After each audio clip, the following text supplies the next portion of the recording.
Good morning students, this is Tripti Wali from Takshashila school. बच्चों, हम पिछली वीडियो क्लासेस में क्या पढ़ा? हमने संधि। और मैं आशा करती हूँ कि आपने उस संधि से संबंधित जो भी कार्य है वह पूर्ण कर लिया होगा। और बच्चों, आज हम क्या पढ़ने वाले हैं? नव भारती हिंदी पाठमाला का पाठ 7, जिसका शीर्षक क्या है? नाम क्या है? पिता की सहायता। और यह पाठ कहानी विधा के अंतर्गत आता है। यह एक प्रेरणादायी कहानी है बच्चों। और इसे लिखा किसने? इस कहानी को लिखा है R.K. नारायण जी ने। कौन है इसके लेखक? R.K. नारायण। बच्चों, ये कहानी हमें क्या प्रेरणा देती है? ये कहानी हमें प्रेरणा देती है कि हमें अपने गुरु का आदर करना चाहिए, उसका सम्मान करना चाहिए, उसके विषय में हमें गलत नहीं सोचना चाहिए। और क्या कहता है साथ में? दूसरी बात क्या है कि हमें झूठ कभी भी नहीं बोलना चाहिए। हमें जीवन में कभी झूठ नहीं बोलना चाहिए बच्चों। और हमेशा कैसी सोच रखनी चाहिए? सकारात्मक सोच रखनी चाहिए। अगर बच्चों हम एक झूठ बोलते हैं तो उस झूठ को छिपाने के लिए अनेक झूठ बोलने पड़ते हैं। इस कहानी का जो मुख्य पात्र है स्वामीनाथन, वह भी ऐसा ही करता है बच्चों। वो क्या करता है? अपने एक झूठ को छिपाने के लिए अपने पिता से, अपने टीचर्स से क्या करता है? झूठ बोलता है। बच्चों, झूठ बोलना ठीक है, हम दूसरों से तो झूठ बोल सकते हैं, क्या अपने आप से बोल सकते हैं? नहीं बोल सकते, क्योंकि हम जानते हैं कि हम कितने ठीक हैं और कितने गलत। हम कब सच बोल रहे हैं और कब झूठ बोल रहे हैं। अगर हम आत्मविश्लेषण करें तो बच्चों हम ये पाएंगे कि हम अपने आप ये जान सकते हैं कि हम झूठ बोल रहे हैं या सच बोल रहे हैं। इस बात का पता लगा सकते हैं। तो इससे क्या होता है? जब हमें ये लगता है मैं झूठ बोल रहा था, मैं झूठ बोल रही थी, तो हम अपने आप को अपराधी मानने लग जाते हैं और हमें पछतावा भी होता है, जैसे कि स्वामीनाथन को हुआ। तो हम इस पाठ को पढ़ेंगे, समझेंगे, इसमें आए कठिन शब्दों के अर्थ जानेंगे। और बच्चों, मैं आपको एक पेज करवाऊंगी, उसके बाद उससे संबंधित प्रश्न आपसे पूछूंगी और आप ध्यान से सुनेंगे। बीच बीच में से प्रश्न पूछे जाएंगे बच्चों, तो ध्यान से सुने आप, ठीक है? बिस्तर पर लेटे स्वामी को यह सोचकर डर सा लगा कि आज सोमवार की सुबह है। लगता था कि अभी एक क्षण पहले ही शुक्रवार की आखिरी कक्षा हुई है। भले ही 2 दिन बीत चुके थे। उसे आशा थी कि इस बीच भूचाल आने से, भूचाल क्या होता है बच्चों? भूकंप को कहते हैं। भूचाल, जिससे धरती डोल जाती है, उसे हम कहते हैं भूचाल, उसे कहते हैं भूकंप। आने से विद्यालय की इमारत धूल में मिल चुकी होगी। लेकिन ऐसी अनेक इच्छाओं के बावजूद एल्बर्ट मिशन 100 साल से मजबूत खड़ा था। 9 बजे के करीब स्वामीनाथन ने क्या कहा अपनी माता से? मेरे सिर में दर्द है, आज मैं विद्यालय नहीं जाऊंगा। तो बच्चों, क्या होता है कि कुछ बच्चे आलसी होते हैं, स्कूल जाने से कतराते हैं। वो जो स्वामीनाथन है वो भी उनमें से ही एक है। रोज ये कह लें नित नए बहाने बनाता है। तो शुक्रवार तो उसकी क्लास थी, उसके बाद शनिवार रविवार दोनों दिन उसकी छुट्टी होती है। सोमवार को फिर उसे स्कूल जाना होता है। तो वो क्या करता है कि उसका जाने का मन नहीं होता, तो वो क्या बहाना बनाता है? वो क्या बहाना बनाता है अपनी माँ से बच्चों? कहता है कि आज मेरे सिर में दर्द है, आज मैं विद्यालय नहीं जाऊंगा। और अनेक विचार लाता है कि विद्यालय, भूचाल आया और भूचाल आने से क्या हो गया? विद्यालय की इमारत धूल में मिल गई होगी। पर ऐसा नहीं होता बच्चों। हम अनेक ऐसी इच्छाएं पाल लेते हैं जो असंभव हैं। लेकिन कहते हैं कि उसके विद्यालय का नाम क्या हुआ फिर बच्चों? Albert mission. और जो 100 साल पुराना है। कितने साल? 100 साल पुराना। और स्कूल का नाम क्या है? Albert mission. तो वो इमारत एज इट इज़ खड़ी थी, ज्यों की त्यों। तो उसे कुछ नहीं होने वाला था। उसे लगता है कि मैं ऐसे ही व्यर्थ की कल्पनाएं कर रहा हूँ। तो फिर वो क्या बहाना बनाता है अपनी माँ को बच्चों, मैंने अभी बताया कि वो कहता है माँ मेरे सिर में दर्द है, आज मैं विद्यालय नहीं जाऊँगा। यह सुनकर माँ ने क्या कहा बच्चों, तो फिर घर पर आराम करो। माँ बड़ी बच्चों नर्म दिल की होती है। वो कहती है हाय मेरे बच्चे के सिर में दर्द है, कोई बात नहीं, ठीक हो जाए, आराम कर ले घर में, फिर कल चला जाएगा स्कूल। तो 9:30 बजे जब पिता आए तो उन्होंने पूछा आज विद्यालय की छुट्टी है। उसने क्या जवाब दिया स्वामी ने, कहता है सिर में दर्द है, इतवार को दिन भर घूमोगे। तो पिता क्या कहते हैं कि इतवार को दिन भर घूमोगे तो सोमवार को सिर में दर्द हो। स्वामी जानता था कि उसके पिता सख्त स्वभाव के हैं, कठोर स्वभाव के हैं, तो इसलिए वो क्या करता है, नया बहाना बनाता है बच्चों। मैंने अभी बताया कि हम एक झूठ छिपाने के लिए क्या करते हैं, अनेक झूठ बोलते हैं। अब उसने दूसरा बहाना क्या बना लिया, अब इतनी देर में विद्यालय कैसे जा सकता हूँ। तो पिता ने क्या कहा, ठीक है लेकिन यह तुम्हारी अपनी गलती है, इसलिए तुम्हें जाना चाहिए। उसकी गलती क्या थी कि इतवार को दिन भर घूमता रहा। तो उसके पिता ने कहा इसके कारण इसके सिर में दर्द है, तो इसलिए इसकी गलती है।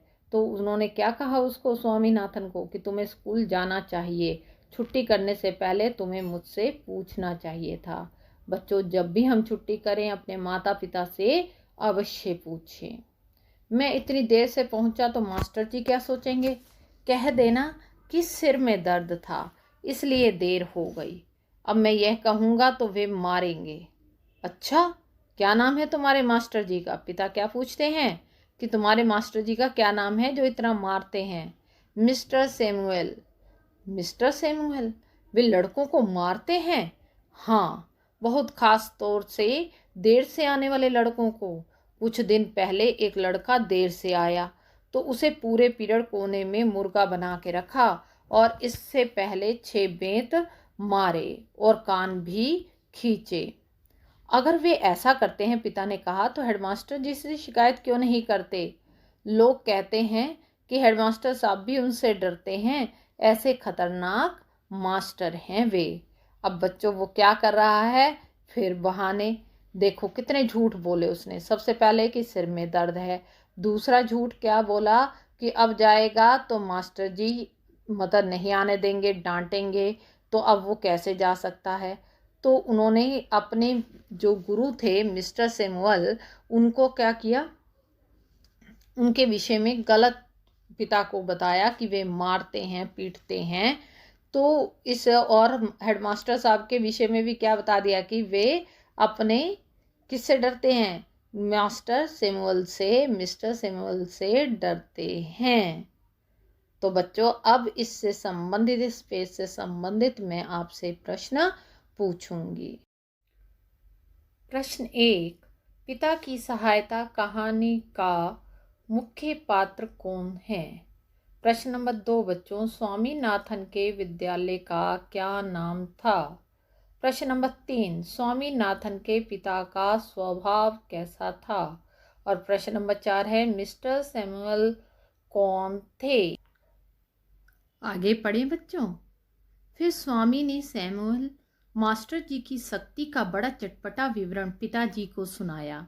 उसने अपने पिताजी को अपने मास्टर जी का वर्णन किया कि वो कैसे हैं। विवरण का अर्थ होता है वर्णन करना। उनके विषय में क्या बताया कि वे लड़कों को तब तक बेंत लगाते हैं जब तक हाथों से खून ना टपकने लगे। तो बेंत का अर्थ होता है छड़ी। तो तब तक हाथों पर छड़ी मारते रहते हैं जब तक कि बच्चे के हाथ से खून ना टपकने लगे। तो क्या होता है बच्चों, तो ये क्या कर रहे हैं, बचने के लिए, विद्यालय ना जाने के लिए स्वामी क्या कर रहा है, झूठ बोल रहा है। स्वामी ने सोचा कि यह कहानी जो मैंने बनाई है उसके सुनने के बाद पिताजी उसे विद्यालय जाने से रोक देंगे, परंतु बच्चों ऐसा नहीं हुआ। उनके पिता ने क्या किया, इसका एक नया उपाय बताया। वे बहुत उत्तेजित होकर कहने लगे, झुंझुला कर कहने लगे, एकदम गुस्से में बोले, एकदम भड़क कर। यहाँ पर उत्तेजित का अर्थ भड़कने के लिए आया बच्चों। भड़क कर बोले, वे बच्चों को इस तरह कैसे मार सकते हैं। अच्छा है, मैं देखता हूँ। तो उन्होंने कहा कि वे एक अध्यापक होकर वो इतना मारते हैं बच्चों को। तो उन्होंने तय किया कि वे स्वामी को और देर से विद्यालय भेजेंगे, उसे खत लिख कर देंगे कि उसे हेडमास्टर को दे दे। तो देर से किस लिए भेजेंगे बच्चों विद्यालय, क्योंकि वो एक खत लिखेंगे और उसको देंगे स्वामीनाथन को, और स्वामीनाथन जाकर किसको देगा, हेडमास्टर जी को। इसके लिए उन्होंने स्वामी का कोई विरोध नहीं माना। उसने मना किया, स्वामी ने कई बार किया होगा बच्चों, परंतु उसके पिता ने उसकी एक बात भी नहीं मानी। जब तक स्वामी विद्यालय जाने के लिए तैयार हुआ, पिताजी ने एक लंबा खत लिखकर तैयार कर लिया था और उसे लिफाफे में रखा और गोंद से चिपका दिया। किस में रखा बच्चों, लिफाफे में, और उसे ऊपर किससे चिपका दिया, गोंद से। क्यों चिपकाया, क्योंकि स्वामीनाथन उसे खोलकर पढ़ ना सके। स्वामी ने डरते हुए पूछा, इसमें क्या लिखा है? क्या आपने सैमुअल मास्टर जी के बारे में शिकायत लिखी है? पिता ने क्या कहा, बहुत सी बातें लिखी हैं उनके बारे में। हेडमास्टर जी इसे पढ़ेंगे तो उन्हें विद्यालय से ही निकाल दें। स्वामी विद्यालय जाते हुए सोचता रहा कि वे दुनिया का सबसे बड़ा झूठा है। उसकी आत्मा उसे परेशान करने लगी और वह ये जितनी भी बातें कही हैं वह ये उनमें कितना सच है और कितना झूठ वह समझ नहीं पा रहा था। वह सड़क पर 1 मिनट के लिए रुक गया। बच्चों, अब वो आत्मविश्लेषण कर रहा है, सोच रहा है कि जो मैंने झूठ बोला है, क्या ये किसी की जिंदगी के लिए भी दुखदाई हो सकता है? क्या उससे किसी को नुकसान पहुंच सकता है? अब वो सोचने लगा, और क्या उसने जितना उनके बारे में बढ़ा चढ़ाकर बताया, उनकी बर्बरता के बारे में मास्टर जी की, तो क्या वो उतने बुरे हैं? तो क्या करने लगा, वो सोचने लगा, सैमुअल मास्टर जी इतने बुरे तो नहीं हैं, वे तो दूसरों से भी ज़्यादा अच्छे थे। कभी कभी वे स्वामी को किसी बात पर मजाक से भी क्या कर देते थे, मजाक से कुछ कह देते थे जिसे स्वामी अपनी तारीफ के रूप में ले लेता था। स्वामी उनके व्यवहार के बारे में कुछ निश्चित नहीं कर पा रहा था, वे अच्छे थे या बुरे। यह खत हेडमास्टर जी को दिया जाए दिया जाए या नहीं, यह उसके मन में विचार आया। उसको ये लगा कि ऐसा करूं, ये तो मैं देता ही नहीं, पत्र देता ही नहीं तो मास्टर जी को। फिर दूसरे मन में आया कि पिताजी ने दिया है तो दिया जाए। तो वो कश्मकश में था बच्चों, समझ नहीं पा रहा था। वह महसूस करता रहा कि वह सैमुअल मास्टर जी की झूठी शिकायत करवा रहा है, जिससे उनकी ज़िंदगी बर्बाद हो सकती है। हो सकता है बच्चों, इस तरह की झूठी शिकायत करने से किसका जीवन नष्ट हो जाए, किसी की ज़िंदगी बर्बाद हो जाए, नौकरी से निकाल दिया जाए, उसका अपमान कर दिया जाए। पर उसके लिए स्वामी सोचने लगा कि जिम्मेदार कौन है, और उसके लिए स्वयं को जिम्मेदार मानते हुए वह कांपने लगा। वह सैमुअल मास्टर जी के बारे में जितना सोचता उतना ही उनके लिए परेशान हो उठता था। जेब में रखे लिफाफे को महसूस करते हुए स्वामी सोचने लगा कि मैं शिकायत कर रहा हूँ किसकी, अपने गुरु की, जो इतने अच्छे टीचर हैं, इतने अच्छे अध्यापक हैं। तो सैमुअल मास्टर जी की झूठी शिकायत करूँगा। तो उसने क्या सोचा कि वही अपराधी है, मतलब स्वयं को अपराधी गिनने लगा कि मैंने क्या किया है, बहुत बड़ा अपराध किया है। उसे अपने पर ही गुस्सा आने लगा और सोचने लगा कि अपराधी क्या होता है बच्चा, गुनाह करने वाला, दोषी। उसे अब अपने पर ही गुस्सा आने लगा और सोचने लगा, झूठ से भरे खत को नाली में क्यों ना फेंक दिया जाए। बच्चों, एक तो विचार आया उसके मन में कि इस लिफाफे को क्या कर दिया जाए, नाली में फेंक दिया जाए, और घर जाकर क्या बता दिया जाए कि हेडमास्टर साहब जी को दे दिया गया है। परंतु अब दूसरा विचार उसके मन में क्या आया, विद्यालय में घुसते ही उसे एक विचार आया जो इस समस्या का हल हो सकता था। वह यह खत हेडमास्टर जी को अभी नहीं देगा, शाम को घर लौटते हुए देगा। यदि पत्र शाम को दिया जाएगा तो हो सकता है कि सैमुअल मास्टर जी इस बीच कुछ ऐसा कर बैठें कि पत्र की शिकायत ठीक हो जाए। बच्चों, फिर वो एक षड्यंत्र रच रहा है एक तरह से।